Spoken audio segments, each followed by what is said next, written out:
de estudios, sea la Universidad de los Andes, sea la Universidad del Zulia, la UDO, cualquier universidad autónoma está denunciando que la crisis presupuestaria impide mantener las áreas de investigación, mantener la infraestructura y brindar, por supuesto, un sistema de educación superior de calidad. No es, lamentablemente, ojalá se pueda extender este proceso de renovación también a esas casas de estudio. No sé si además podríamos conversarlo, si se sabe algo respecto al resto de las autoridades que están en mora en estas universidades. Pero el caso concreto de la UCB parece que todos los problemas radican en un tema de presupuesto. Las condiciones tienen que ver con un déficit que existe de recursos. Sin duda, ese es el problema que se nos atraviesa, que al examinar la universidad lo primero que vemos es el déficit presupuestario, que es bastante acuciante. Ahora, ¿qué hacer frente a eso? Frente a eso hay que seguir luchando por un presupuesto justo, pero también por otra parte buscar fuentes alternas. Yo te decía que hay muchas formas a través de investigaciones. Ayer hubo una jornada de la Facultad Veterinaria de Investigación y todo eso fue financiado por los laboratorios y las empresas vinculadas con la actividad agropecuaria en el país, con la actividad que desarrolla la industria, la cría de ganado en Venezuela. También lo hizo la Facultad de Agronomía, hizo una investigaciones sobre la siembra de algunos cereales en Venezuela, y eso está financiado desde el exterior. Es decir, hay capacidades que tiene la universidad que puede colocarla en vinculación con los centros de investigación en el mundo y en otras universidades, con Brasil, y mismo hay algunos acuerdos. A partir de esos acuerdos y a partir de algunas actividades que la universidad desarrolla, puede obtener ingresos, no solamente para los profesores, sino que repercuten en los estudiantes, en el personal administrativo, en el personal obrero, y también para la infraestructura que tiene que ser una infraestructura robusta, porque para esos acuerdos internacionales, para obtener ingresos, para obtener recursos, para hacer investigaciones conjuntas, para compartir títulos de doctorado, esa es una forma de ingreso que no hemos explorado suficientemente. Esos acuerdos lo que tienen que ser acuerdos que no sean huérfanos, acuerdos que tengan que tener dolientes.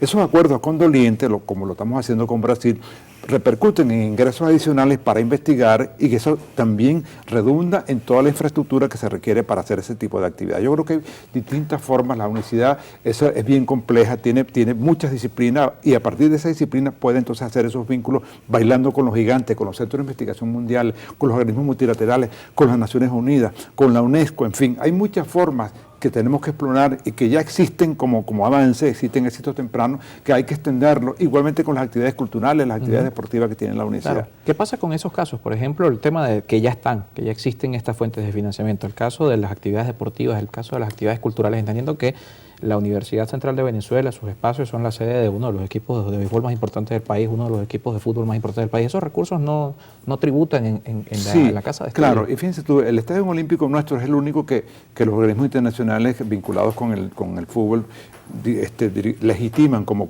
que se puede utilizar. Igual pasa con el estadio universitario, es decir, por mucho que se construyan nuevos estadios, la ubicación que tiene es muy importante. Ahí no solamente los ingresos que tengan que ver con el béisbol, puede también utilizarse para otras actividades que son rentables. Igual pasa con los auditorios, no solamente el aula magna, hay auditorios en algunas facultades que son muy importantes, y en Caracas lo que más escasea para presentar actividades rentables de tipo cultural son esos espacios, los tenemos. Y las propias investigaciones que se llevan a cabo, la Facultad de Farmacia, que tiene producción de algunos insumos que se tienen que ver, por lo menos algunos medicamentos son importantes. El suero antiofídico que genera la Facultad de Farmacia no se consigue en otra institución en Venezuela y en América Latina, salvo en Brasil y en Colombia. Entonces hay muchos productos, muchos servicios que la universidad puede colocar al servicio de la comunidad y obtener por allí ingresos. Eso es importante. Por supuesto, el presupuesto ley es necesario, es indispensable, y hay que seguir luchando por él. Pero la universidad, frente a este reto tan formidable que tiene de un presupuesto cada día menor, tiene que ingeniar nuevas fuentes de financiamiento. La LOCTI misma, hay que renovar la ley de ciencia y tecnología, que inicialmente aportaba muchos recursos a la universidad, la reformaron, y esos recursos no van a la universidad. Vamos a hablar con el gobierno para que esa ley vuelva a su sitio original y le procure a la universidad ingresos adicionales que provienen de las empresas, y la universidad le coloca el know-how a las empresas, le coloca conocimiento, y la empresa a su vez le da beneficios de carácter económico. Hay muchas maneras de hacerlo y no son tan difíciles ni son tan complejas. Podemos comenzar con lo que ya existe, fortaleciéndolo, y a partir de allí continuar con un programa que se extienda a otras facultades y a otros tipos de servicios. Como mencionamos, este ejercicio de democracia que se va a dar en la Universidad Central de Venezuela ojalá se extienda a otras universidades, porque esta realidad, tanto la presupuestaria como la renovación, la vivimos todos. La viven todas las universidades autónomas. ¿Ustedes tienen información si esto puede ser un ensayo de algo que se pueda replicar más allá en otras universidades? Yo haría una reflexión que es casi una sugerencia a mis colegas de otras universidades.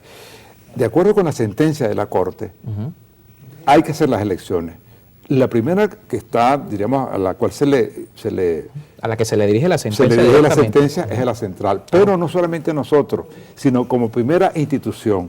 Luego, el Consejo Nacional de Universidades determinará un cronograma para que el resto de las universidades hagan elecciones. Yo le sugeriría al resto de las autoridades que estuvieran pendientes de cómo salimos nosotros de un reglamento consensuado, que fue consensuado, fue un reglamento en el cual participó el Consejo Nacional de Universidades para que pudiera llegarse a ese acuerdo.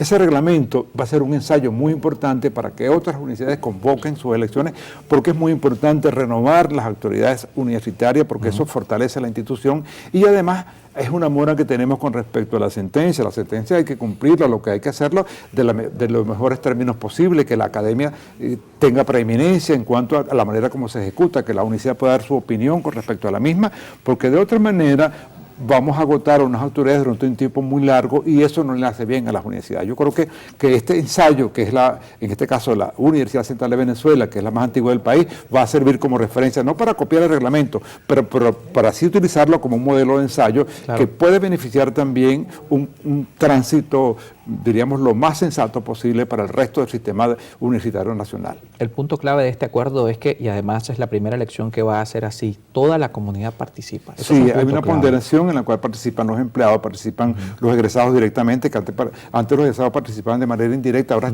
toda la masa, es decir, todo el conjunto de egresados puede participar directamente. Esto tiene un porcentaje, participan los obreros y participan también los empleados administrativos, es decir, se amplió el universo, se amplió de manera ponderada un universo electoral que compromete a toda la comunidad. Eso le da mayor solidez a las autoridades que puedan ser electas allí y le permite al resto de las universidades nacionales, a partir de ese ensayo que se va a hacer, que es un ensayo muy importante, ellos procurar su propio reglamento. Yo creo que eso va a ser importante y además es un ejercicio de civilidad y de democracia que también refuerza la democracia en términos nacionales, el valor político del voto, el valor político del juicio crítico de una comunidad actuando, una comunidad dialogando, una comunidad debatiendo en los términos más civilizados posibles. Tan importante que es eso hoy en día, precisamente cuando se nos vienen dos elecciones importantes, elecciones primarias de un sector político en el país. Vamos a revisar la participación de la audiencia en las redes sociales, @encontextopisoy, @Carlos Penalosa y nuestro WhatsApp 0412-700-7606. Comenzamos con Valencia, nos escribe Víctor Palacios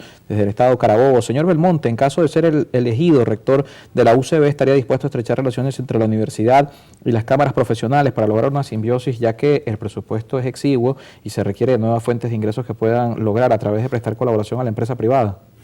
Claro que sí, sin lugar a dudas, y para eso están nuestros egresados. Muchos egresados nuestros, quizás él sea uno de ellos, tienen actividad muy importante, ocupan cargos muy importantes en centros de investigación, en centros de producción, en cámaras corporaciones, y con ellos, ayer se hizo una actividad en la Facultad Veterinaria, la reitero, y ese encuentro fue un encuentro de egresados, de empresarios y de lo que pudiéramos llamar el conocimiento que provee la Facultad Veterinaria.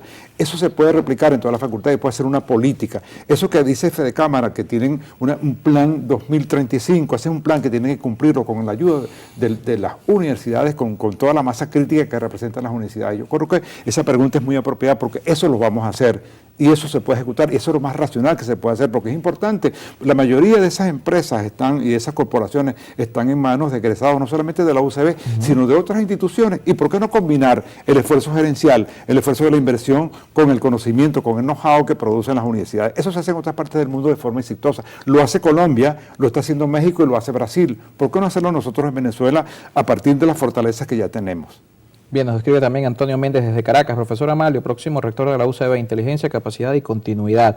También desde el estado Sucre nos escribe Eleazar Hernández. Buenas tardes, saludos desde el municipio de Sucre, disculpen, en el estado Miranda. De usted resultar ganador, estimado profesor Belmonte, ¿sería el primer rector sociólogo que regiría la casa de estudio? Sí, claro que sí.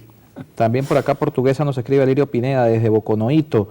Nos escribe, por favor, pregúntale al profesor si tiene algún proyecto para la estación experimental de la Facultad de Agronomía que funcionaba acá en San Nicolás. Alirio Pineda, desde Baronero, municipio de San Genaro del Estado portuguesa. Disculpe. Sí, la recuperación de las estaciones experimentales, que son 7 por todas, entre el veterinaria y la Facultad de Agronomía, las estamos evaluando. ¿Por qué? Porque ahí puede ser un centro para un centro de producción muy importante, independiente de cuál sea el rubro en concreto, pero esas estaciones experimentales tienen que ser un ejemplo para revitalizarlas, para que sea un centro de investigación, un centro en el cual podamos conectarnos con otros centros de investigación en otras partes del mundo y de Venezuela y combinar el esfuerzo de esas estaciones experimentales con otras, en otras universidades y en otras partes de América Latina, es decir, construir a partir de ellas y las salas clínicas también de la Facultad de Odontología y de todos aquellos que resulta ser un laboratorio. Ciertamente en la estación experimental conviven estudiantes,